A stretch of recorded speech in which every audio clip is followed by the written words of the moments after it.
Doctor గారు, ఈ growth పెయిన్స్కును అలాగే వేరే వాటికి డిఫరెన్షియేట్ చేయడానికి ఇందాక స్కాన్స్ అన్నారు కదా, అసలు ఈ స్కాన్స్ అనేవి పిల్లలకి హానికరమా లేకపోతే చేయొచ్చా?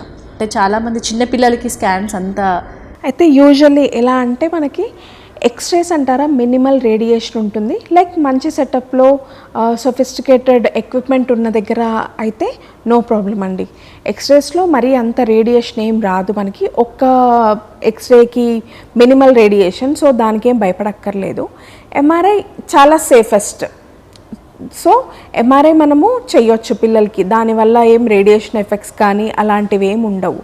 సిటీ స్కాన్ అనేది మనకు కొంచెం రేడియేషన్ ఎక్కువే ఉంటుంది, అది అంత సేఫ్ కాదు. కాకపోతే మనం డయాగ్నోస్ చేయడానికి రిస్క్ బెనిఫిట్ రేషియో చూసుకుంటాం అప్పుడు, అంతే.